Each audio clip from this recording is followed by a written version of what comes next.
네, 자, 오늘은 성경 파노라마 제2장 성경의 맥을 잡는 방법을 함께 나눠보겠습니다. 기도드립니다. 하나님 아버지의 은혜와 사랑에 감사를 드립니다. 이 시간 우리가 성경 파노라마 제2장 성경의 맥을 잡는 방법을 함께 나누기를 원합니다. 이 시간 우리의 눈과 귀 그리고 마음을 열어주시고 성경 전체를 관통하는 시시한 하나님의 손길을 볼 수 있도록 도와주시옵소서. 감사드리며 우리 주 예수 그리스도의 이름으로 기도드립니다. 아멘. 네, 성경 파노라마 제2장 오늘은 성경의 맥을 잡는 방법을 함께 나눠보겠습니다. 성경의 맥이란 뜻은 인간을 구원하시는 하나님의 구속사를 말합니다. 구약의 기다림, 오실 키워드는 구약의 기다림이 오실 메시아를 향한 기다림, 그리고 신약에 나타난 약속의 성취, 그리고 다시 오실 예수, 완성. 이렇게 세 가지 키워드로 성경의 맥을 잡는 방법을 함께 나눠보도록 하겠습니다.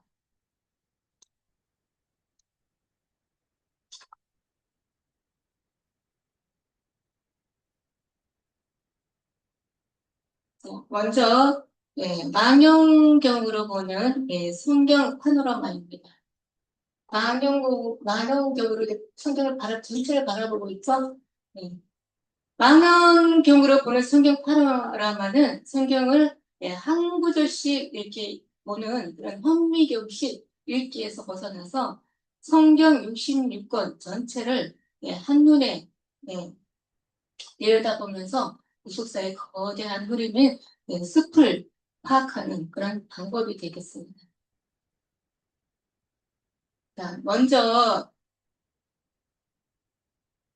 성경은 시간 순서대로 편집되어 있지 않습니다. 그래서 우리가 성경 읽을 때 좀 길을 읽기가 쉽습니다. 이 망원경으로 보는 성경 파노라마의 이 학습법은 구약과 신약의 복잡한 역사의 시대별 핵심 사건과 그리고 인물을 중심으로 해서 재배치해서 머릿속에 하나의 이어지는 역사지도, 즉 파노라마를 그릴 수 있도록 도와줍니다. 구약의 핵심으로 뼈대를 세우는 것입니다. 구약 39권의 흐름을 창조, 족장, 그리고 출애굽, 강야, 정복, 그리고 사사, 단일 왕국, 분열 왕국, 포로 기한이라는 이 10대 역사적 뼈대 위에 그 다음에 시가서, 그리고 예언서를 어느 시점에 쓰였는지 제자를 찾아 끼워 넣는 방식으로 이해하시면 되겠습니다. 자, 그 다음에 400년의 침묵기를 지나서 신약 27권은 예수님의 사역 공간과 또 사도 바울의 3차 전도 여행, 그리고 또 로마 앞선 경로인 지리적인 동선을 지나서 바울이 이동하며 세운 교회들에게 보낸 편지, 로마서, 갈리아서 등 서신서가 있습니다. 이 보낸 편지를 사도행전의 역사적 배경과 또 연결해보면 입체적으로 우리가 파악할 수 있다는 것입니다.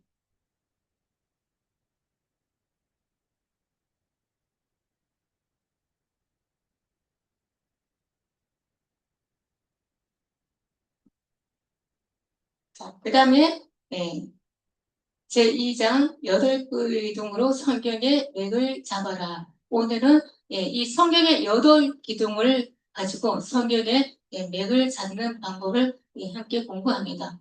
성경의 맥을 잡는다는 것은 숲을 보지 못하고 나무만 보는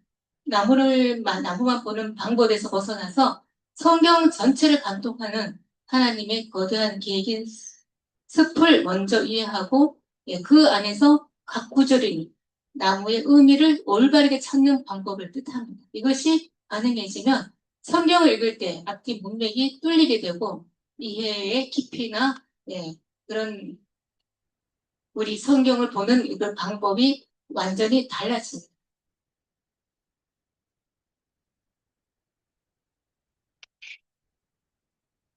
자, 구약의 역사서입니다. 성경 66권 중 역사서는 신구약 합쳐서 22권이 됩니다. 신약 5권 그리고 구약 17권 이렇게 역사서는 22권으로 구성이 되어 있습니다. 먼저 모세 오경입니다. 창세기부터 신명기까지 이 책을 우리는 모세 오경이라고 하기도 하고 율법 또는 토라, 모세의 책들이라 이렇게 말합니다. 그 다음에 여호수아서에서 에스더까지 12권은 유대 민족의 역사를 다루고 있습니다. 자, 구약 성경의 맨 앞에 나오는 이 5권의 책은 유대교에서는 가르침 또는 이 율법을 뜻하는 토라라고도 부르기도 합니다. 이스라엘 민족의 기원 그리고 정체성 그리고 삶의 기준에 대한 율법을 담고 있는 것이 바로 핵심 부분이 되겠습니다. 그 다음에 유대인 민족의 역사는 이스라엘 민족이 약속의 땅 가나안에 들어간 시점부터 바벨론 포로 이후 기한해서 정착하기까지의 과정을 담고 있습니다. 그 다음에 신약의 역사서입니다. 신약의 역사서는 5권입니다. 사복음서인 마태, 마가, 루가, 요한복음, 그리고 사도행전 이렇게 신약의 역사서는 5권이 되겠습니다. 그래서 구약의 17권과 합해서 성경 66권의 역사서는 22권으로 진행이 된다는 것입니다. 자, 복음서라고도 부르기로 하는데, 자, 이 예수님이 이 땅에 오셔서 십자가와 부활로 구원을 완성하신 역사입니다. 복음서라고도 부르기도 하는데 이 말은 예수님과 구원에 관한 좋은 소식이라는 뜻이죠. 예수님과 구원에 관한 좋은 소식. 그리고 복음서는 그리스도 생애에 관한 역사를 주로 다루고 있습니다. 그다음에 초대 교회와 사도들과 성령의 역사를 주로 다루고 있습니다. 자, 사도행전은 완성된 복음이 성령의 능력으로 세상에 전파되는 그런 역사서라고 보시면 되겠습니다. 그 다음에 성경의 8기둥이입니다. 성경의 8기둥을 통해서 성경 전체의 흐름을 파악하면 하나님의 거대한 구원 계획을 우리가 한눈에 이해하는 데 큰 도움이 되겠습니다. 자, 8기는 구약의 4기둥, 그리고 신약의 4기둥, 이렇게 8기둥으로 8개의 율법으로 구성이 되어 있습니다. 자, 먼저 구약의 4기둥입니다. 율법서는 기초입니다. 율법서는 모든 것의 기초입니다. 창세기에서부터 신명기까지의 모세 오경을 말해주고 있습니다. 인류의 시작과 죄의 유입, 그리고 하나님의 법을 통해 거룩한 백성으로서의 기초를 세우는 과정을 율법서라고 합니다. 그 다음에 역사서는 설명입니다. 여호수아에서부터 에스더까지의 기록이죠. 하나님께 순종했을 때와 불순종했을 때의 결과를 이스라엘의 역사를 통해서 실질적으로 설명해주고 있는 내용입니다. 그 다음에 시가서입니다. 처음이 중심이 되는 시가서. 시가서는 열만입니다. 자, 여기부터 아가서까지 고난과 찬양 속에서 하나님을 향한 인간의 깊은 고백, 또 메시아를 향한 영적인 열망을 담고 있습니다. 그 다음에 예언서는 기대입니다. 기대. 자, 이사야부터 말라기까지 타락한 세상을 구원할 메시아가 올 것이라는 약속과 그 나라에 대한 기대를 선포합니다. 그 다음에 신약의 4기둥입니다. 신약의 4기둥 첫 번째 복음서. 복음서는 나타냄입니다. 자, 구약의 기대로 끝났다면 신약은 그 기대가 어떻게 성취되었는지를 보여주는 4기둥으로 이루어지고 있습니다. 나타난 마태복음부터 요한복음까지 4복음서입니다. 신약의 시작이죠. 구약에서 기대하던 메시아가 실제로 이 땅에 나타난 사건입니다. 그 다음에 역사서는 형성입니다. 자, 예수님 부활 이후 복음이 예루살렘에서 땅끝까지 어떻게 확산되고 교회가 어떻게 세워졌는지, 교회가 어떻게 형성되어 가는지 그 과정을 설명해 주고 있습니다. 그 다음에 서신서, 서신서, 체험 중심의 편지죠. 편지라고도 합니다. 겉면, 로마서부터 유다서까지 예수님의 가르침과 십자가의 의미를 구체적인 삶의 영역에서 어떻게 적용하고 또 믿어야 하는지를 예, 보여주고 있습니다. 그 다음에 이제 마지막으로 예언서입니다. 요한계시록인 예언서 완성입니다. 성경의 마지막 기둥이죠. 다시 오실 주님과 새 하늘, 새 땅을 또 하나님 나라가 최종적으로 완성되는 것을 보여주는 요한계시록으로 성경이 끝이 납니다. 그 다음에 율법서입니다. 자, 지금부터는 구약의 네 기둥인 첫 번째 기둥인 율법서를 알아보겠습니다. 율법서는 모세 오경이라고 했습니다. 모든 것의 기초가 되고 인류의 시작이 됐고 또 죄가 들어오고 하나님의 법을 통해서 거룩한 백성으로서의 기초를 세우는 과정이 바로 율법서입니다. 자, 하나님께서는 율법서의 토대를 닦으시고 그 위에 기초를 세우셨습니다. 역사서와 시거서라는 두 기둥을 세우고 예언서로 지붕을 세우셨습니다. 이것이 구약의 성경의 건물입니다. 모세의 오경은 성경이란 논의 목판과도 같습니다.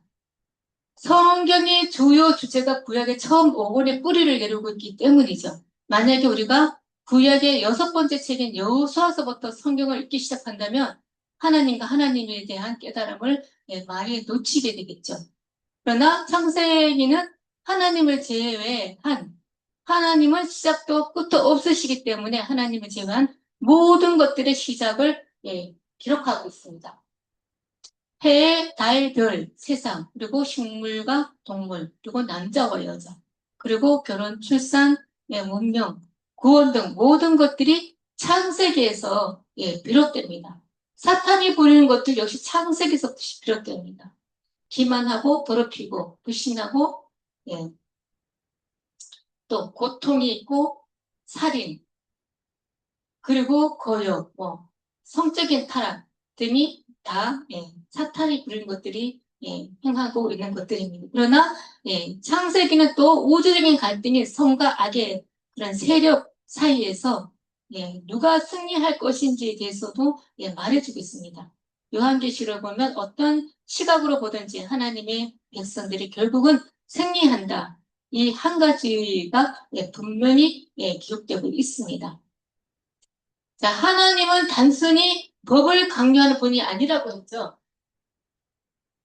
이스라엘을 자신의 백성으로 삼으시고 또 그들이 거룩하게 살아갈 수 있는 삶의 길을 제시한다는 점에서 그 의의가 더 있다고 볼 수가 있겠습니다. 율법서를 처음 정할 때는 단순히 하지 말라, 하지 마라 금지 명령으로만 보기보다는 어떻게 하면 하나님과의 관계를 더 건강하게 그리고 더 친밀하게 유지하면서 살 수 있는가라는 관점에서 접근하는 것이 우리가 율법서를 이해하는데 훨씬 도움이 될 것입니다. 자, 그 다음에는 구약의 분류입니다. 구약의 분류. 역사서 17권, 체험서 5권, 그리고 예언서 17권 이렇게 구약은 39권으로 분류가 되어 있습니다. 먼저 역사서 17권은 율법서, 모세 오경이 5권, 그리고 여호수아서부터 에스더까지 역사서 12권 이렇게 17권으로 구성이 되어 있고 시가서, 체험서인 시가서는 여기서부터 아가서까지 5권으로 구성이 되어 있습니다. 그 다음에 예언서는 17권인데 대선지서가 5권 그리고 서선지서가 12권 해서 17권으로 이렇게 분류되고 있습니다. 그 다음에 하나님의 속성입니다. 하나님의 속성. 자, 성경의 처음 5권으로 구성된 이 율법서라는 이 중대한 토대에는 하나님의 성품과 인간을 향한 하나님의 계획이 들어있습니다. 이 두 가지는 결코 변하지 않습니다. 창세기는 하나님이 언제나 존재하시며 모든 것을 다스리시며 전지전능하시며 편재하시며 거룩하시며 공의로우시며 진실하시며 모든 것을 사랑하시며 결코 변하지 않는 분임을 계시하고 있습니다. 네, 하나님의 속성은 두 가지가 있습니다. 인간과 공유될 수 없는 비공유적인 속성인 6가지가 있고, 그 다음에 인간에게도 투영되는 공유적인 속성 4가지로 이렇게 나뉘어지고 있습니다. 자, 비공유적인 속성은 불변하시고 영원하시고 주권적으로 일하시고 전능하시고 천재하시고 전지하시고 이렇게 6가지는 비공유적인 속성입니다. 그 다음에 인간에게도 투영되는 이 공유적인 속성은 거룩, 공의로움, 진리, 사랑 이렇게 4가지는 인간에게 투영되는 공유적인 속성으로 보시면 되겠습니다. 자, 먼저 하나님의 속성, 불변하심. 말라기 3장 6절에 말씀이 있습니다. 불변하심. 이 성경 구절은 참고하시고요. 자, 불변. 하나님의 본질입니다. 즉, 앞서고 시간이 흐르거나 상황이 바뀌어도 결코 변하지 않는다는 겁니다. 이는 우리가 그분의 말씀을 끝까지 신뢰할 수 있는 근거가 될 수 있습니다. 그 다음에 영원하심이. 영원하심. 시편 90편 2절. 자, 하나님은 시간의 시작 이전부터 계셨고 또 끝 이후에도 계시는 분이십니다. 과거, 현재, 미래를 한눈에 보시고 또 시간의 제약을 받지 않으십니다. 그 다음에 주권입니다. 주권. 에베소서 1장 11절. 자, 우연처럼 보이는 일조차도 하나님의 섭리 안에 있다는 것입니다. 하나님은 모든 걸 사람이 주권적으로 일을 하신다는 뜻입니다. 그 다음에 전능하신 계시록 19장 6절입니다. 자신의 거룩한 뜻을 이루기에 부족함이 없는 무한한 능력을 갖추고 계십니다. 불가능이 없다는 것이죠. 그 다음에 편재하심 시편 139편 7절에서 10절까지. 자, 편재하심 공간에 갇히지 않으시며 어디에서나 동시에 존재하신다는 겁니다. 우리가 어디에 있든 그분이 함께 계신다는 위로의 근거가 되기도 합니다. 그 다음에 전지하심 시편 149편 1장 1절에서 4절까지. 전지하심 세상의 모든 지식은 물론 사람의 깊은 마음속 그리고 생각과 동기까지도 숨김없이 하나님은 다 알고 계신다는 뜻입니다. 그 다음에 거룩하심 시편 이사야서 6장 3절입니다. 거룩 피조물과 구별되는 절대적인 순결함입니다. 어떠한 죄나 악함도 공존할 수 없는 완전한 깨끗함을 의미합니다. 그 다음에 공의로우심 디모데후서 4장 8절입니다. 공의로우심 죄에 대해서는 엄격하고 공정하게 판단하시며 진리에 따라 세상을 올바르게 다스리시는 성품입니다. 그 다음에 진리 요한복음 10장 14장 6절 진리 하나님 자체가 진리이시기 때문에 그분의 말씀은 한치의 거짓도 없고 또 약속하신 바를 반드시 지키시는 신실하심으로 나타납니다. 그 다음에 사랑입니다. 요한일서 4장 8절. 자, 사랑. 하나님의 가장 핵심적인 성품 중 하나입니다. 자격 없는 자에게 베푸시는 무조건적인 자비와 긍휼 그리고 자기 희생적인 헌신을 포함하고 있습니다. 이렇게 하나님의 속성은 10가지로 10가지 하나님의 속성이 있습니다. 이러한 하나님의 속성들은 각각 독립적인 것이 아닙니다. 서로 긴밀하게 연결되어 있습니다. 예를 들어서 하나님의 사랑은 전능하심으로 통해 실제로 우리를 구원하시는 힘이 되고 또 그분의 공의는 진리 안에서 흔들림 없이 집행된다. 이렇게 서로 연결되어 있다. 자, 그 다음에 2가지의 큰 개념입니다. 2가지 큰 계명. 성경에서 예수님께서 말씀하신 2가지 큰 계명은 율법 전체의 핵심이고 또 기독교 신앙의 근간을 이루는 가르침이기도 합니다. 예수님께서 이 2계명이 율법과 선지자의 강령이라고 말씀하셨습니다. 즉 성경의 모든 복잡한 규칙과 예언자들의 가르침은 딱 두 문장으로 요약하면 결국 사랑이라는 것입니다. 위로 하나님을 사랑하고 옆으로 이웃을 사랑하는 것이 조화를 이룰 때 비로소 온전한 신앙의 삶이 완성된다는 깊은 뜻을 담고 있습니다. 첫째는 하나님 사랑이고 둘째는 이웃 사랑. 첫째, 내 마음을 다하고 목숨을 다하고 뜻을 다해서 주 너희 하나님을 사랑합니다. 이것이 크고 첫째 되는 계명입니다. 인간의 전인격적인 마음과 생명과 지성과 뭐 다해서 창조주 하나님을 향한 절대적인 사랑과 신뢰를 보내라는 그런 의미가 되겠습니다. 둘째는 이웃 사랑입니다. 내 이웃을 내 몸과 같이 사랑합니다. 첫째 계명과 본질은 같습니다. 하나님을 향한 사랑은 반드시 내 주변의 이웃을 향한 구체적인 실천으로 나타나야 함을 강조하고 있습니다. 남을 나 자신처럼 귀하게 여기고 배려하는 마음이 되겠습니다. 자, 하나님은 타자에 의해 비롯되지 않는 완전함의 총체이십니다. 하나님의 성품은 결코 변하지 않습니다. 성품이 변하는 하나님은 성경의 하나님이 아니겠죠. 또한 하나님께서는 자신이 창조한 인간들과 교제하기를 원하십니다. 하나님은 인간에게 무관심한 분이 절대 아니십니다. 하나님은 언제나 자신을 계시하시는데 그것은 인간들이 그분을 받아들이시기를 바라시기 때문이에요. 하나님께서 인간에게 요구하시는 삶의 원칙도 결코 변하지 않습니다. 하나님께서는 인간에게 무엇보다 하나님을 사랑하고 이웃을 자기 몸처럼 사랑할 것을 요구하고 계십니다. 자, 그 다음에 십계명입니다. 인간을 향한 하나님의 계획은 언제나 다른 신들을 섬기지 말라. 그리고 우상을 만들지 말라. 그리고 하나님의 이름을 망령되이 일컫지 말라. 안식일을 거룩히 지키라. 이렇게 하나님과 관계에 대해서 명령하고 계십니다. 그 다음에 인간과 인간 사이를 지켜야 할 또 윤리와 도덕이 있습니다. 부모를 공경하고 살인하지 말고 간음하지 말고 도둑질하지 말고 거짓 증거하지 말고 네 이웃을 탐내지 말라. 이렇게 하나님과의 관계와 인간관계에 대해서 하나님께서는 명령하고 계십니다. 십계명은 구약 성경의 핵심적인 법전입니다. 율법이죠. 모세가 시내산에서 하나님으로부터 받은 10가지 계명이 바로 십계명이 되겠습니다.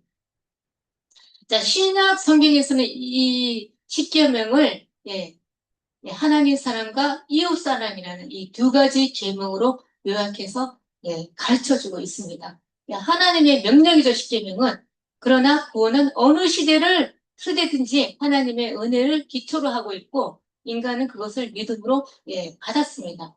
하나님은 한 사람이라도 멸망하기를 바라시는 그런 분이 아닙니다. 오히려 하나님은 모든 인간이 구원에 이르기를 원하십니다. 창세기 1장 1절에서 계시록 22장 21절에 이르기까지 모든 성경은 인간을 향한 선한 계획을 한 번도 포기한 적이 없으신 신실하신 하나님을 나타내고 있습니다. 이렇게 율법서 5권이 창세기에서 신명기까지를 정독을 하면서 하나님의 성품과 또 나를 향한 그런 하나님의 뜻이라는 이 두 가지의 제목을 가지고 깨달은 내용들을 우리가 정리하다 보면은 우리가 신앙의 기초를 확실하게 닦을 수가 있다는 것입니다.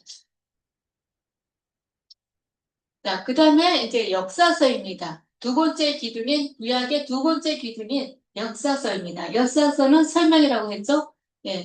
역사는 단순히 과거의 기록이 아니라 오늘 사는 우리가 하나님 앞에서 어떻게 행해야 하는지를 가르치는 현재 결과도 같은 것입니다. 자, 구약의 역사서는 17권이라고 했죠? 그리고 신약의 역사서는 5권. 해서 성경 66권을 이루는 역사서는 22권이라고 했습니다. 자, 12권은 구약의 12권은 이스라엘 민족이 약속의 땅에 들어간 시점부터 포로 생활을 거쳐서 귀환하기까지의 과정을 담고 있습니다. 역사서 12권입니다.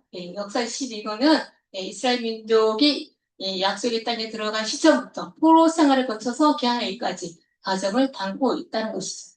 예, 구약의 역사서는 여호수아서부터 에스더까지 하나님의 성품과 인간을 향한 하나님의 계획이 한민족의 이야기 안에서 어떤 식으로 구현되어 있는지를 잘 설명해주고 있습니다. 그 다음에 역사에서 이스라엘의 이제 행실이 또 나오죠. 자, 사사기를 보면 악순환이 있습니다. 죄와 징계, 강구, 구원. 이렇게 인간의 본성이 얼마나 부패한지를 우리가 쉽게 볼 수가 있습니다. 자, 우상을 숭배하고 자기 소견에 오른 대로 행한 이스라엘의 그런 행실에 대해서 우리가 볼 수가 있다는 것이죠. 그 다음에 역사서는 민족적입니다. 민족적. 하나님의 백성이라는 민족적 정체성을 다루고 있습니다. 하나님의 백성이라는 이 민족이라는 정체성을 다루고 있기 때문에 민족적입니다. 이 민족적이라는 것은 신명기적 사관이라는 게 있습니다. 하나님을 잘 섬기면 복을 받고 떠나면 벌을 받는다는 민족 전체 운명이 하나님과의 그 관계에 달려있다는 것을 강조하고 있고 또 공동체적인 책임이 있습니다. 지도자 한 명의 타락이 민족 전체 위기로 이어지고 또 반대로 한 사람의 해결과 공동체를 살리는 가정을 통해서 연대 책임을 보여준다는 뜻이죠. 그 다음에 남은 자 사상이 있습니다. 자, 나라가 멸망하는 절망 속에서도 하나님은 늘 남은 자를 통해서 민족의 혈통과 신앙을 이어가신다. 그래서 역사서는 민족적이라는 것입니다. 그리고 역사서는 또 실제 훈련입니다. 실제 훈련. 자, 역사서는 이론이 아닙니다. 현장에서의 훈련을 기록한 교과서라고 보면 됩니다. 가임훈련 훈련이 있고, 또 전쟁을 통한 훈련이 있고, 포로 생활을 그 연단을 통한 훈련 이렇게 훈련들이 있습니다. 강령 훈련은 율법을 배운 민족이 실제 삶의 터전인 가나안 땅에서 말씀을 어떻게 적용하고 또 실패하는지를 보여주는 그런 실습장이라고 보시면 되겠습니다. 그 다음에 전쟁을 통한 훈련이 있습니다. 이스라엘의 전쟁은 숫자가 아닌 믿음의 싸움입니다. 여리고 성 함락 등을 통해서 하나님을 신뢰하는 법을 배우고 또 포로 생활의 연단을 통해서 가장 처절한 훈련이 되겠죠. 포로 생활. 포로기를 통해서 자신들의 정체성을 재정립하고 또 화려한 성경보다는 진실한 마음에 예배가 중요하다는 것을 깨닫게 되는 이 포로 생활 연단을 통한 훈련. 이렇게 실제 훈련을 통해서 이스라엘 백성들을 하나님께서는 연단하고 계셨습니다. 그 다음에 율법서입니다. 율법서는 5권이죠. 모든 것이 기초가 되고 하나님의 성품이 드러나 있고 율법서는 개인적입니다. 율법이 제정되었죠. 율법서 5권의 창세기부터 신명기까지 성경의 첫 5권은 이스라엘의 신앙과 뿌리가 되는 핵심이 기록되고 있습니다. 자, 모든 것의 기초가 됩니다. 율법서는 율법의 기초는 단순한 규칙이 아니라 관계에 있습니다. 하나님이 세상을 선하게 창조하셨다는 믿음이 모든 율법의 근거가 되고 또 나는 너희의 백성이 되고 너희는 내 백성이 되리라는 약속이 율법을 지켜야 하는 기초가 된다는 것이죠. 자, 그러면 하나님의 성품이 곳곳에 나타나 있습니다. 율법서 곳곳에는 하나님의 구체적인 성품이 드러나 있다는 것이죠. 거룩하심, 내가 거룩하니 너희도 거룩해라. 또 레위기 있죠? 제일 구별된 삶, 이런 것들이 이제 있습니다. 그 다음에 율법서는 개인적이에요. 개인적. 자, 율법은 공동체뿐만이 아니라 나라는 그런 개인에게도 깊은 울림을 주고 있습니다. 율법을 골과 같아서 내 안에 부족함을 깨닫고 또 그 하나님 앞에 바로 서게 하고 또 먹는 것, 입는 것, 이웃과의 관계 등 아주 사소한 일상 속에서도 하나님의 뜻을 구하는 그런 자세를 배우기 때문에 그래서 개인적입니다. 그 다음에 이 율법서에서는 율법을 제정된 목적이 있습니다. 억압이 아닌 자유와 생명을 위한 것입니다. 신해산 오약이 있고 차별된 삶 그리고 사랑의 완성 이렇게 있는데 신해산 언약 10계명이 있죠. 차별된 삶은 뭡니까? 하나님의 백성으로 이제 정체성을 유지하는 것이죠. 그리고 또 사랑의 완성이 있죠. 하나님께서 명령하신 십계명, 하나님 사랑, 이웃 사랑, 이렇게 이런 것들이 있다는 것입니다. 자, 그 다음에는, 예. 자, 12권의 이스라엘의 역사서입니다. 12권의 이스라엘 역사서. 이스라엘의 역사를 다루는 성경의 12권의 역사서는 여호수아서부터 에스더까지입니다. 이 책들은 이스라엘 민족이 약속의 땅에 들어간 시점부터 포로 생활 이후의 기한까지 약 1000년의 역사를 기록하고 있습니다. 이 12권의 역사서는 시간적 흐름과 성격에 따라서 세 부분으로 나누어지고 있습니다. 자, 먼저 여호수아서, 사사기, 룻기 이 세 권은 정착과 왕정 이전 시대입니다. 여호수아서, 사사기, 이 룻기 이 세 권의 책은 정착과 왕정 생활 이전의 책이라는 것이죠.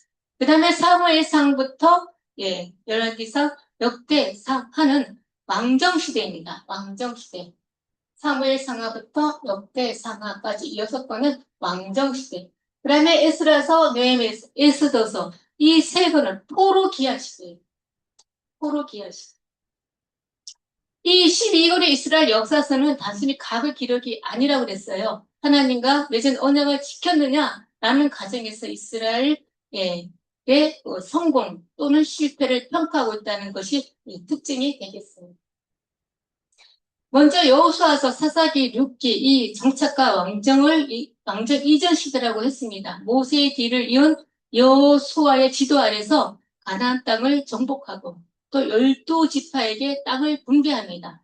왕이 없던 시절 이스라엘이 타락할 때마다 하나님이 세우신 사사들이 민족을 구하는 반복적인 역사가 이루어지고 있습니다. 그러면 이방 여인의 룻의 믿음과 또 다윗 왕조의 계보가 시작되는 가정을 다룬 아름다운 서사를 다루고 있습니다. 그 다음에 사무엘상하, 열왕기상하, 역대상하 이렇게 6권의 책은 왕정 시대를 다루고 있습니다. 사울, 다윗, 솔로몬의 통일 왕국과 이후 남북으로 갈라진 분단 왕국의 역사를 다루고 있습니다. 사무엘상이죠. 마지막 사세인 사무엘의 등장과 이스라엘 첫 번째 왕 사울 그리고 다윗의 등장을 기록하고 있습니다. 그다음에 사무엘하, 다윗 왕의 본격적인 통치 그리고 이스라엘의 황금기를 다루고 있고 열왕기상, 솔로몬의 성전 건축과 지혜로운 통치 그리고 솔로몬 사후 분열 과정을 다루고 있습니다. 열왕기하, 엘리야, 엘리사 선지자의 활동 무대입니다. 두 왕국의 쇠퇴와 그리고 멸망을 다루고 있습니다. 그다음에 역대상, 아담부터의 족보와 함께 다윗 왕의 업적을 성전 예배 중심으로 재해석해서 다루고 있습니다. 그 다음에 역대하는 솔로몬의 통치부터 남유다 왕들의 역사를 중심으로 서술하고 또 바벨론 포로기 직전까지를 다루고 있습니다. 그 다음에 포로기한 시대 에스라서, 느헤미야, 에스더입니다. 자, 포로기한 시대는 바벨론 포로 생활을 마치고 예루살렘으로 돌아와서 공동체를 재건하는 그런 시기를 다루고 있습니다. 그 다음에 에스라서, 포로기한과 예루살렘 성전의 재건 그리고 율법을 통한 신앙의 개혁 과정을 다루고 있고 느헤미야서, 성벽을 재건하고 무너진 유다 사회의 기틀을 다시 세우는 과정 그리고 에스더서, 포로지에 남아있던 이스라엘 백성들이 페르시아에서 멸절될 위기에 처해 있을 때 왕비 에스겔을 통해서 구원받는 그런 사건들이 있습니다. 불임절 사건이죠. 그 다음에 이제 이스라엘의 영적인 역사입니다. 이스라엘의 영적인 역사. 성경의 역사를 통해서 이스라엘의 영적 상태가 마치 롤러코스터를 타는 것과 같다는 것을 우리가 알 수가 있습니다. 이스라엘 백성들은 믿음과 순종을 향해 나아갔다가 또 다시 뒤로 물러나는 그런 삶을 되풀이했습니다. 자, 하나님께서는 이스라엘이 승리할 수 있도록 언제나 모든 것을 완벽하게 공급해 주셨습니다. 그러나 이스라엘 백성들은 그 모든 것을 사용하기만 하면 되는데 그렇게 못했다는 것이죠. 하지만 하나님께서는 이스라엘 백성들을 하나님께서 큰 이적을 베풀어 주시자마자 그 길을 걷곤 했습니다. 우리가 이스라엘 백성들의 영적인 이 역사를 우리가 보면은 누구나 한 번쯤은 이스라엘 백성들이 참 한심하다 이렇게 느꼈던 그런 적이 있을 것입니다. 그런데 세월이 흐르면서 내가 그들과 하나도 다르지 않다는 것을 점점 깨닫게 됩니다. 하나님께서 어제 강력한 이적을 우리에게 베풀어 주셨다고 해도 바로 오늘 우리가 어떤 환란을 겪는다면 투덜거리고 또 불평하는 것이 바로 현재 오늘 우리의 모습이 때문이라는 것이죠. 자, 그 다음에 하나님의 은혜의 진열장입니다. 우리는 다른 사람들에게 하나님의 은혜를 드러내는 하나님 은혜의 진열장입니다. 하나님께서는 모든 그리스도인들을 하나님의 은혜의 산물로 생각하십니다. 세상의 소금으로서 세상에 나타내기를 원하십니다. 자, 우리는 그저 믿고 순종하면 된다고 했죠? 믿을 것인가, 말 것인가, 순종할 것인가, 불순종할 것인가는 우리 스스로 선택해야 할 몫이라는 것입니다. 하나님께서 오늘 우리의 삶의 어떤 영역에서 믿음을 촉구하시고 또 순종을 요구하고 계신 것은 아닌지 우리는 늘 묵상하는 시간을 가지는 저 여러분이 되겠으면 좋겠습니다. 자, 그 다음에 구약의 네 기둥 중 세 번째 기둥이 시가서입니다. 시가서는 5권입니다. 5권으로 구성되어 있고 인간의 열망이 기록되어 있습니다. 이 책들은 우리가 창조주 하나님께서 창조주 하나님께 가까이에서 걷도록 도와주십니다. 특정한 시대에 한정되지 않는 이 책들을 다양한 삶의 행보를 하고 있는 모든 시대의 인간의 마음을 어루만져 줍니다. 그것들이 인간의 신념의 깊은 곳에 있는 내면의 욕구를 다루어주고 있기 때문입니다. 자, 율법서와 역사서 그리고 시가서가 있습니다.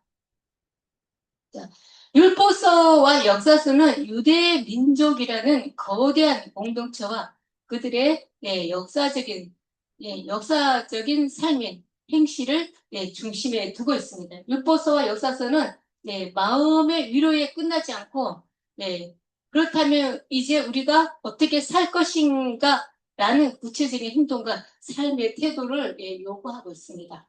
그 다음에 시간서입니다. 시간서는 개인적이고 모든 사람이고 주관적이고 우리의 심령을 위한 것입니다.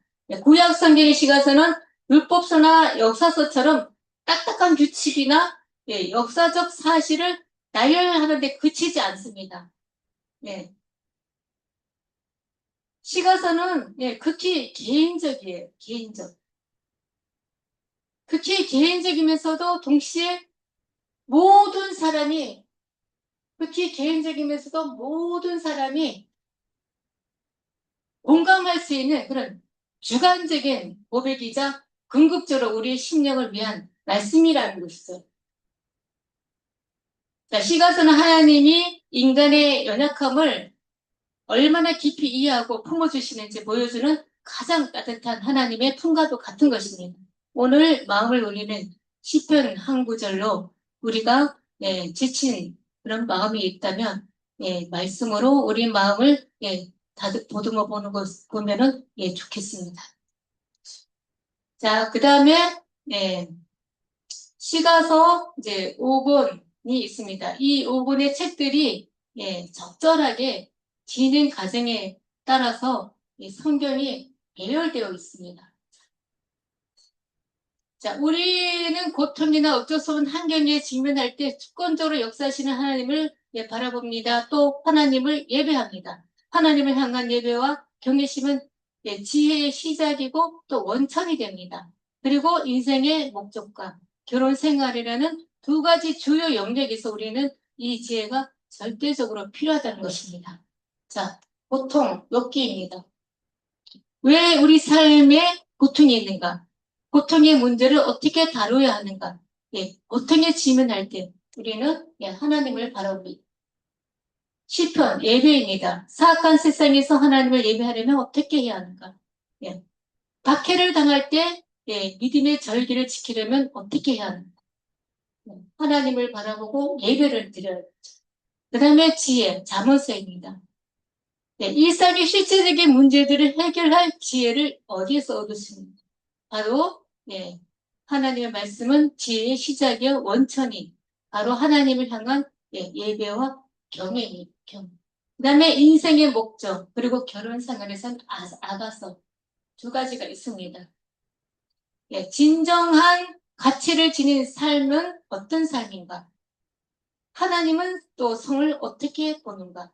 이렇게 두 가지의 인생의 목적, 결혼 생활이라는 두 가지 주요 영역에서 우리는 지혜가 절대적으로 필요하다는 것을 알 수가 있습니다.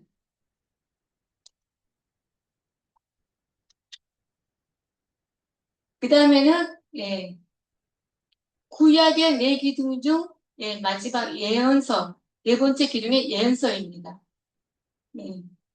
17권의 예언서에는 이중적인 기도로 가득합니다.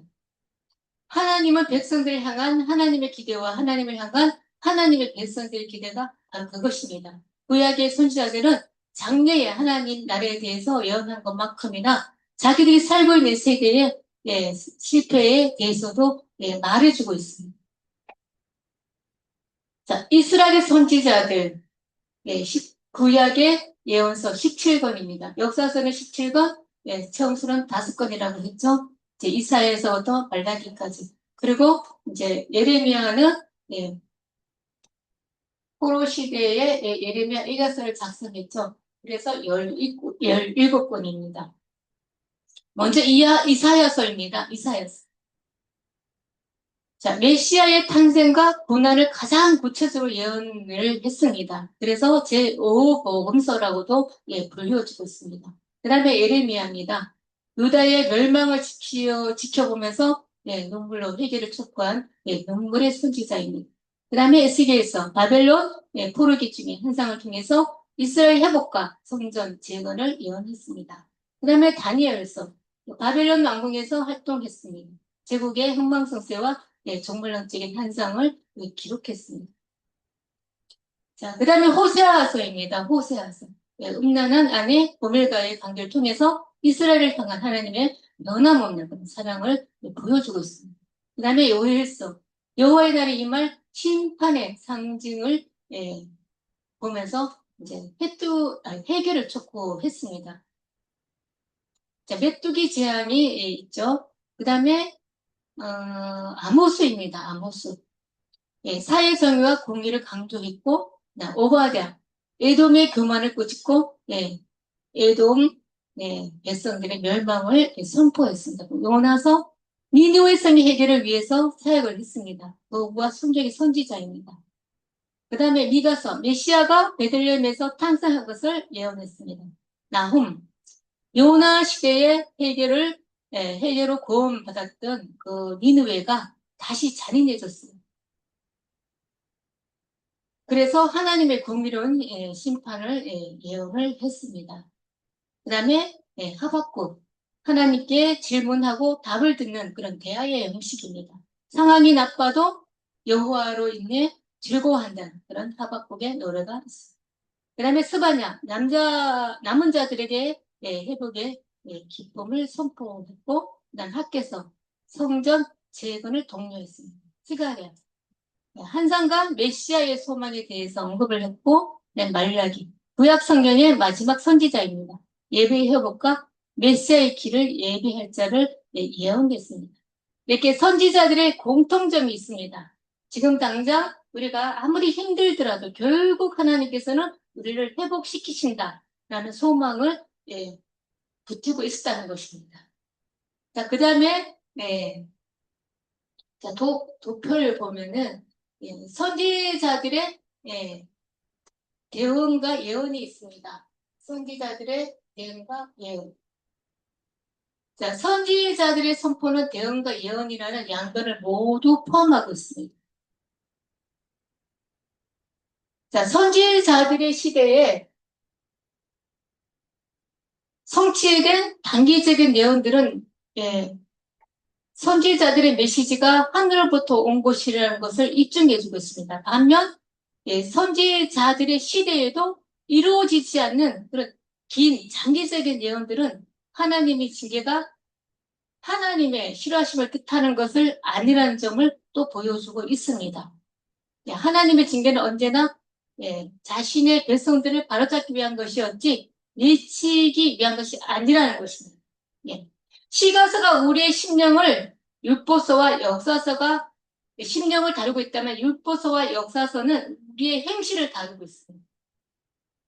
자, 선지서는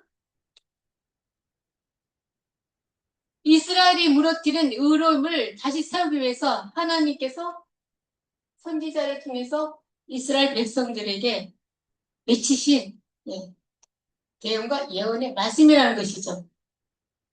자, 예언은 장래의 일에 대해서 예언을 어떠한 사항을 입증하거나 또는 백성들을 격려하거나 이런 하나님의 심판을 주목하기 위한 그런 것이 바로 예언입니다. 이렇게 하나님께서는 선지자를 통해서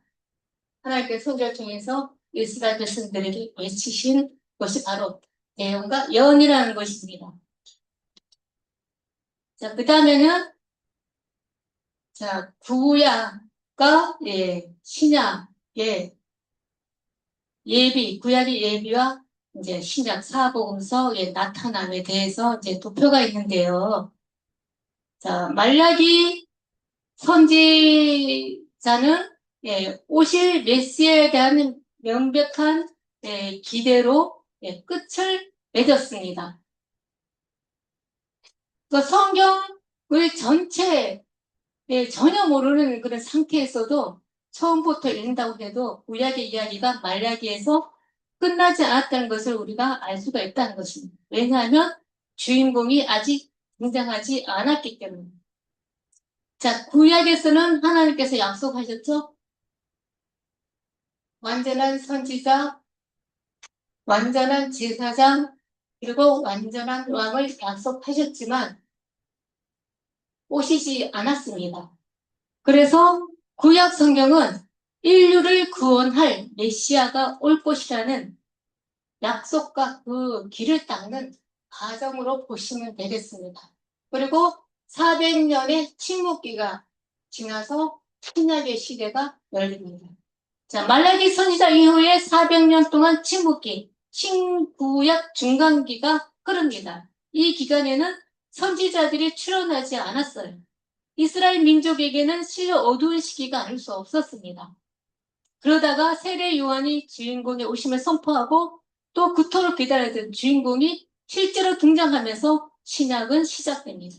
우리는 복음서에서 성육신으로 세상에 오신 하나님을 볼 수가 있습니다. 성육신이란 것은 하나님께서 인간의 몸을 입으셨다는 그런 뜻입니다. 이렇게 신약이 시작된 사복음서를 통해서 신약이 시작되었고 말씀으로만 존재하던 약속이 실제 역사 속에서 몸을 입고 등장하신 사건이 바로 복음서입니다. 말씀이 육신이 되어 우리 가운데 거하심에 라는 말씀처럼 예비되었던 시체가 세상에 직접 나타나신 사건입니다. 자, 그 다음에 그리스도이십니다. 구약과 신약이 있습니다. 자, 구약의 그림자는 실제를 비추는 그림자죠. 자, 신약의 실체는 인간의 몸을 입고 실제로 등장하셨습니다. 자, 구약은 기다립니다. 기다려지며 메시아를 기다립니다. 신약은 오셨어요. 그래서 하나님 나라가 선포됩니다. 자, 구약은 인간 위에 계신 하나님이지만 신약은 인간과 함께 계신 하나님, 임마누엘의 하나님이십니다. 자, 구약은 동물의 희생 제사이지만 신약은 자신을 희생제물로 드리십니다. 이 인간의 죄를 씻기 위해 흠없는 jin생이 대신 죽임을 당하는 그런 가정이 바로 동물 희생 제사이고, 그다음에 자신을 희생제물로 드리신 짐승의 피가 아닌 흠없는 하나님 어린 양이신 예수 그리스도께서 직접 제물에 계신 사건. 그 다음에 예비. 구약은 예비죠. 인류를 구원할 메시아가 올 것이라는 약속과 그 길을 닦는 과정. 준비죠. 그 다음에 나타나신. 감춰져 있던 비밀이 온 천하에 나타나신 겁니다. 이제는 누구에게나 전파되는 기쁜 소식, 복음이 되신 것이죠. 자, 그 다음에 복음서와 사도행전 역사서 5권이 있습니다. 복음서는 4권이고 사도행전은 1권입니다. 복음서는 땅에 계신 그리스도, 사도행전은 하늘에 계신 그리스도를 표현하고 있습니다. 자, 땅에 계신 그리스도, 예수 그리스도의 성육신, 그리고 공생의 사역, 그리고 십자가 죽음과 부활을 통해 인류 구원의 기틀을 마련하신 그런 시기가 되겠습니다. 하늘에 계신 그리스도, 부활 승천하셔서 하나님 보좌 우편에서 통치를 하신 그리스도. 그 다음에 30년 기간을 똑같이 포괄하고 있어요. 자, 복음서에서는 예수님의 탄생과 공생애 전의 사적인 생애, 그리고 본격적인 그런 사역 기간. 다시 말해서 사역 생애와 공생애가 포함되어 있다는 것이죠. 30년의 기간, 사도행전에서는 예수님이 승천하신 직후부터 사도 바울이 로마 감옥에 갇혀서 복음을 전하는 시기까지 약 30년 동안 일어난 기독교 역사라고 보면 되겠습니다. 그 다음에 복음서는 준비하는 사도들이 있습니다. 준비하는 시간이죠. 부활 승천하신 그리스도께서 성령을 통해서 사도들과 여전히 함께 역사하시며 또 세계 선교와 교회의 시대를 준비하고 확장해 나가는 이런 흐름입니다. 그 다음에 사도행전은 유대인과 이방, 선포하는 사도들이죠. 선포하는 사도들. 준비 단계를 끝낸 사도들의 행동은 오직 하나입니다. 담대하게 외치는 것이죠. 복음을 담대하게 외치는 것입니다. 그 다음에 복음서에서는 유대인들이 주요 대상이었습니다. 그러나 사도행전에서는 유대인과 이방인이 대상이 됩니다.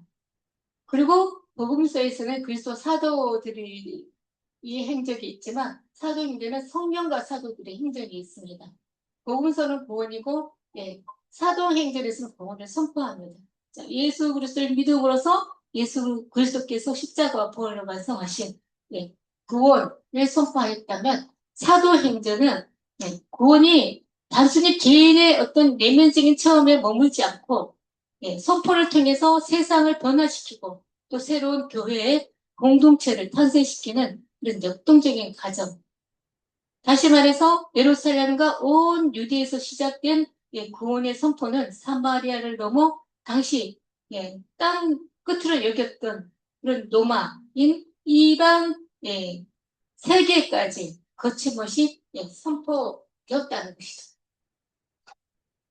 자, 다른 이로서는 사도행전 4장 12절에서 말씀하십니다. 다른 이로서는 구원을 받을 수 없나니 천하 사람 중에 구원을 받을 만한 이름을 우리에게 주신 일이 없다. 이런 유일한 구원의 진리가 온 천하에 선포되었다는 것이죠. 자, 그 다음에는 교회에 와서 함께 성장해요. 자, 세상에 있는 교회는 완벽한 모임은 아니지만 구속받은 백성들의 몸이라고 보면 되겠습니다. 하나님께서 그를 위해서 여전히 역사하시고 계시기 때문입니다. 하나님은 자신의 백성들이 사랑하는 아들을 닮아 사랑하는 예수 그리스도를 닮아 변화되고 또 안전하게 하늘나라에 이를 때까지 결코 쉬지 않으십니다. 지역교회는 예배와 교훈과 또 교제와 섬김을 위한 곳입니다. 성도들은 마지막 때가 가까울수록 모이기를 피하지 말라는 권고를 받습니다. 우리는 교회가 필요하고 또 교회는 우리가 필요합니다. 교회라는 공동체는 개인의 신앙뿐만 아니라 삶의 지혜와 평안을 함께 나누며 성장할 수 있는 곳이 바로 교회라는 것입니다. 혼자 가면 빨리 가지만 함께 가면 멀리 간다는 말처럼 교회 공동체 안에서의 성장은 깊이가 다르다는 것입니다. 교회 안에서 만남을 통해서 몸과 마음 강건해지고 풍성한 성장을 교회 안에서 이룰 수가 있다는 것이죠.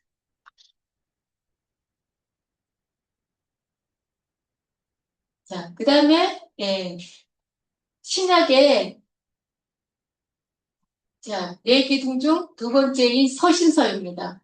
로마서부터 유다서까지 예수님의 가르침과 십자가의 의미를 구체적인 삶의 영역에서 어떻게 적용하고 또 믿어야 하는지를 보여주고 있습니다. 신약의 서신서들은 겉면이라는 단어로 요약한 것인데 서신서들은 우리를 향한 하나님의 뜻을 상세하고도 명료하게 밝혀주고 있습니다. 서신서들을 정독하다 보면 우리를 향하신 하나님의 계획을 깨달을 수가 있다는 것입니다. 신약의 서신서는 21권입니다. 로마서에서부터 요단서까지. 우리가 이 서신서들을 정독한다면 이 안에 있는 하나님의 마음을 우리가 볼 수 있다는 그 다음에는 이제 우리가 여러 번 이제 나누었던 네 가지 마음밭입니다. 성경에 나오는 이 네 가지 마음밭의 비유는 예수님이 마태복음 13장에서 말씀하신 씨 뿌리는 자의 비유를 말씀하고 있습니다. 여기서 씨는 하나님의 말씀을 뜻합니다. 네 가지 땅은 말씀을 받아들이는 사람들의 마음 상태를 의미하고 있습니다. 똑같은 말씀이 떨어져서 마음의 상태에 따라서 그 결과가 어떻게 달라지는지 보여주는 것이 매우 중요한 네 가지 마음밭의 비유입니다. 길가밭, 돌밭, 가시떨기밭, 좋은 땅 이렇게 네 가지 마음밭이 있습니다. 자, 먼저 길가밭. 자, 깨끗하죠? 단단해 보이죠? 자, 단단하고 굳어버린 우리들의 마음입니다. 자, 사람들이 많이 지나다녀서 단단해진 길바닥이에요. 씨앗이 땅속으로 파고들을 틈이 전혀 없습니다. 마음이 교만하기 때문에 상처와 고집으로 굳어 있어서 말씀을 들어도 전혀 깨닫지 못하고 튕겨내는 그런 상태입니다. 결과는 말씀이 마음에 심기도 전에 사탄이 새가 와서 그 말씀을 빼앗아 가버린다는 것. 그 다음에 돌밭입니다. 자, 위에는 뭔가 흙이 있어요. 근데 그 밑으로 잔돌이 있고 밑에 보면 큰 돌이 있습니다. 이것은 무슨 뜻이냐면 뿌리가 없고 감정적인 마음의 상태를 뜻합니다. 겉에는 흙이 살짝 덮여 있지만 바로 밑에 커다란 돌들이 깔려있는 그런 땅이죠. 자, 말씀을 들을 때는 아멘하고 기쁘게 받아들이지만 마음 깊은 곳에 믿음의 뿌리가 없는 상태예요. 결과는 흙이 얕아서 싹은 금방 나지만 해가 돋고 뜨거워지면 뿌리가 없어서 이내 말라 죽고 멈춰버린다는 것이죠. 살아가면서 겪는 시험이나 박해나 어려움이 오면 금방 말라 죽고 멈춘다는 것이죠. 자, 그 다음에 가시 떨기밭입니다. 자, 가시가 있죠. 염려와 유혹에 갇힌 마음이 땅은 깊고 부드러워서 싹도 잘 나고 뿌리도 내리지만 주변에 가시 덩굴이 함께 자라는 땅이에요. 말씀도 잘 받아들이고 교회도 열심히 다닙니다. 그러나 세상에 대한 걱정이 너무 많아요. 돈에 대해서 집착을 하고 성공에 대한 욕망도 있고 이런 것들이 너무 커서 마음의 에너지를 다 뺏어가는 상태. 그래서 말씀이 자라나려고 하면 세상의 염려와 유혹이 기운을 막아버려요. 그래서 결국 자라기는 하되 결실은 맺지 못한다는 거예요. 자, 그 다음에 좋은 땅이에요. 보기가 좋습니다. 부드럽고 순종하는 그런 마음이죠. 돌도 없고 가시도 없고 흙도 깊고 얼음이 풍부한 잘 갈아 엎어진 그런 옥토밭입니다. 착하고 좋은 마음으로 말씀을 듣고 그 말씀을 왜 어떤 그런 깊이를 깨달아서 삶 속에서 인내로 순종하는 상태죠. 자, 말씀이 온전히 뿌리를 내리고 자랍니다. 그래서 30배, 60배, 100배. 풍성한 열매를 맺게 되는 그런 좋은 땅이죠. 자, 이 네 가지 마음의 결론입니다. 이 비유의 핵심은 너는 태어날 때부터 길가 밭이야, 돌밭이야, 뭐 가시떨기 밭이야? 라는 그런 운명론적인 것이 아니라는 것입니다. 지금 내 마음의 상태를 돌아보고, 예, 굳어진 그런 마음을, 굳어지고 단단한 그런 길가 같은 그런 마음을 기도로서 갈아엎고, 또 상처와 고집의 돌인 이 돌짝밭을 골라내고, 또 세상의 걱정과 욕심의 이런 가시를 잘라내서 언제든 좋은 땅이 될 수 있도록 마음을 가꿔야 한다는 그런 권면의 말씀을 드리겠습니다.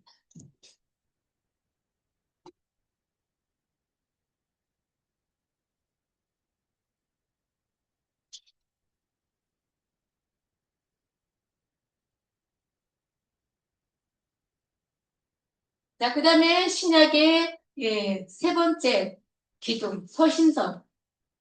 자, 복음서와 사도행전, 그리고 이제 서신서에 대해서 이제 알아보겠습니다. 자, 복음서와 사도행전은 역사이라면 서신서는 교리입니다. 교리는 사람이 만든 이론이 아닙니다. 자, 하나님 입에서 나온 생명의 말씀이고, 또 우리를 구원에 이르게 하고 또 그리스도인답게 살아가도록 만드는 그런 바른 교훈이 바로 교리입니다. 하나님을 아는 지식이 삶의 경고로 나타내는 그런 과정을 말합니다. 복음서와 사도행전은 5권, 사복음서와 사도행전 5권으로 구성되어 있고, 서신서는 로마서와 유다서까지 21권으로 구성되어 있습니다. 복음서와 사도행전은 과거에 초점을 맞추고 있다면, 서신서는 오늘 현재 살고 있는 우리에게 초점이 맞추고 있습니다. 그 다음에 복음서와 사도행전은 민족적입니다. 유대 민족에서 모든 민족에 이르기까지 복음이 선포되었죠.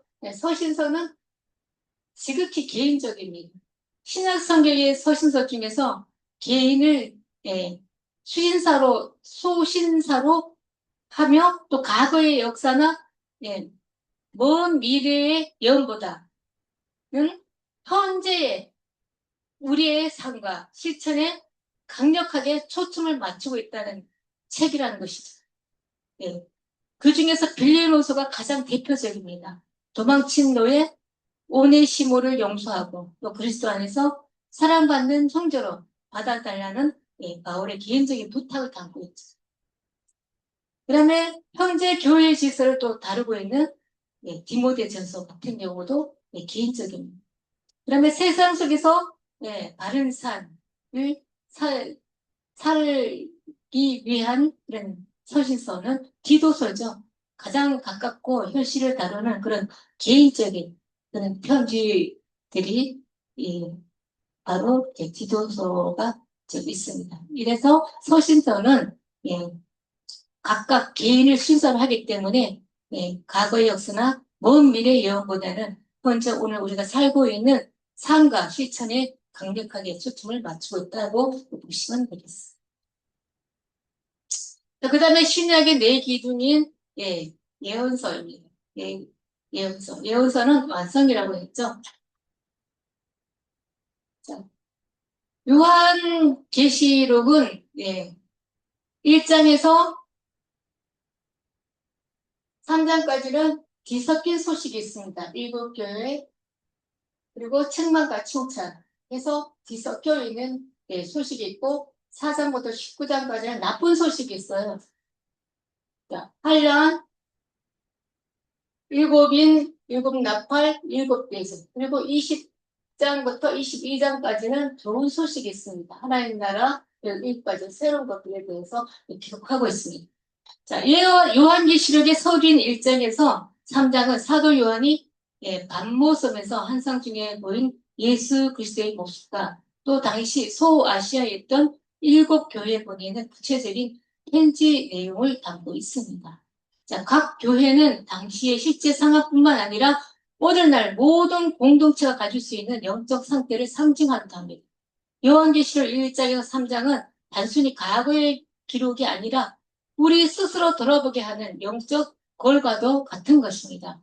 기 있는 자는 성령이 그들에게 하시는 말씀을 들을지어다 라는 반복된 구절은 오늘날 우리에게 또 여전히 유효한 주님의 음성으로 경청할 것을 강조하는 것이 바로 요한계시록 1장에서 3장에서 7교를 향한 말씀을 담고 있다는 내용입니다.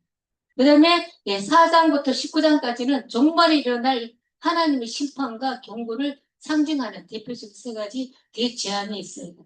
자, 일곱임이 있고 심판의 시작을 알리는 일곱임, 그리고 세상의 3분의 1이 타격을 주는 일곱 나팔이 있습니다. 그런 심판의 절정이죠. 일곱 대죠. 전 지구적이고 전면적인 진노의 진노가 쏟아지는 일곱 대죠. 이렇게 세 가지의 대표적인 제안이 있습니다. 그 다음에 20장부터 22장까지 성경에 대해 단어를 장식하는 부분이죠. 악의 완전한 멸망과 함께 하나님 나라, 좋은 소식이 이 땅에 온전히 실현되는 가서 벅찬 비전을 담고 있는 책입니다. 특히 계시록 21장 5절에 보면 불안내가 만물을 새롭게 하노라 하신 말씀처럼 새하늘과 새 땅에서 성도들이 누리게 되는 7가지 새로운 것들을 우리에게 주는 가장 큰 소망을 주는 책이기도 합니다. 자, 7가지 새로운 것들이 있죠. 새하늘과 새 땅, 새 예루살렘, 뭐 새로운 백성, 뭐 새로운 관계 환경, 뭐 그런 뭐 생명나무, 뭐 통치, 뭐 이런 것들이 있습니다. 해서 요한계시록 마지막에 좋은 소식은 단순히 이 세상의 끝을 말하는 것이 아니라 하나님의 통치, 즉 하나님 나라에서 하나님 통치가 완성되고 눈물과 죽음이 없는 완벽하고 새로운 시작이 열린다는 위로와 소망의 메시지로 성경은 끝이 납니다. 자, 성경의 시작과 끝이죠. 시작책인 창세기, 끝인 요한계시록. 이렇게 두 명의 순결한 인간이 시작된 인류의 이야기가 제 문제를 해결하고 구속받은 수많은 성도들이 하나님과 함께하는 영원한 나라 완성을 선포하는 것으로 요한계시록 끝으로 성경은 끝이 납니다. 처음 창조, 무에서 유가 시작돼서 새로운 창조, 새 하늘과 새 땅이 창조됩니다. 두 명의 순결한 인간, 아담과 하와가 있다면 끝에 요한계시록에는 구속받은 수많은 성도들이 있습니다. 어린 양의 피로 씻겨서 정결하게 된 무수한 무리들이 있습니다. 자, 이렇게 하나님과 조화를 이루는 모든 피조물이 하나님 나라에서 하나님의 완전한 통치로 성경은 끝이 됩니다. 자, 지금까지 강의한 핵심 내용. 자, 성경은 먼저 숲을 보고 나무를 보라고 했습니다. 성경 전체 역사의 흐름에 끼워 맞추려면 우리가 숲을 먼저 봐야 하고, 그리고 그 다음에 나무를 볼 수 있는 눈이 열려야 한다는 것이죠. 그래서 구약에 있는 어느 부분에서 조각에서도 우리가 이 조각을 성경 66권 전체에서 어디에 끼워 넣을 수 있는지, 어디에 끼워 맞출 수 있는지를 우리가 알 수가 있다는 겁니다.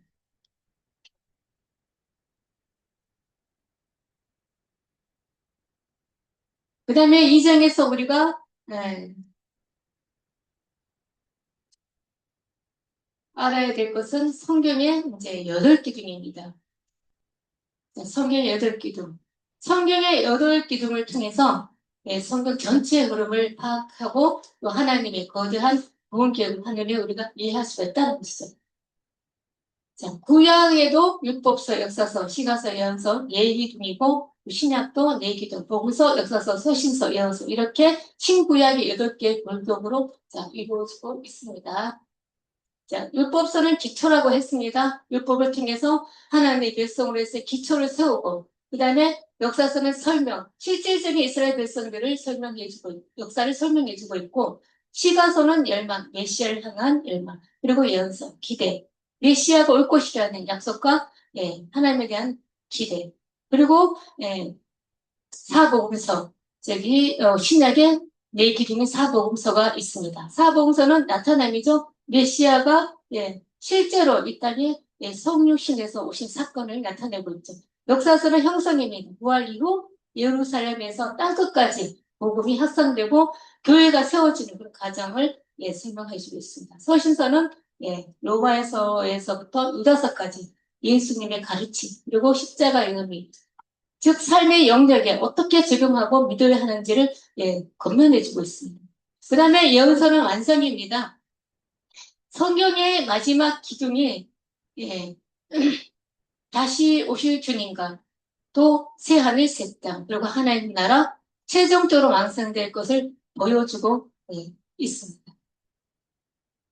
그 다음에 자 구약과 신약 사이에 그리스도가 있습니다. 자 구약은 하나님이 예비한 것을 기다리고 있는 것이 구약이고 신약은 하나님 직접 오셔서 다 이루신 것이 바로 신약입니다. 그림자는 실체를 비추는 그림자입니다. 자, 신약의 실체는 인간의 몸을 입고 실제로 등장하신 성유시 사건이죠. 그 다음에 구약은 기다린다면 신약은 하나님 나라가 선포됩니다. 그리고 구약은 인간에 계신 하나님이라면 신약에서는 인간과 함께 계신 임마누엘의 하나님 그리고 구약은 동물의 희생제사로 제사함을 받았다면 신약은 자신을 희생제물로 드리십니다. 짐승의 피가 아닌 흠없는 하나님의 어린아이신 예수 그리스도께서 직접 제물이 되셨습니다. 그 다음에 구약은 예비입니다. 신약은 나타남, 감춰져 있던 비밀이 온 천하에 나타나시고 나타나심으로 이제는 누구에게나 접하되는 그런 기쁜 소식인 복음이 되셨습니다. 자, 지금까지 성경의 8가지 맥을 잠들하고 수고를 많이 하셨습니다. 3장에서 또 만나기를 원합니다. 기도드립니다. 성경의 하나님 아버지 성경의 8기둥 강의를 통해서 구약의 거대한 흐름 속에 담긴 하나님의 신실하신 보험 계획을 깨닫게 하시면 감사를 드립니다. 그 기둥 위에 우리의 인생을 지어가는 하나님 나라의 신실한 일꾼이 되어갈 수 있도록 도와주시옵소서. 감사드리며 우리 주 예수 그리스도의 이름으로 기도드립니다.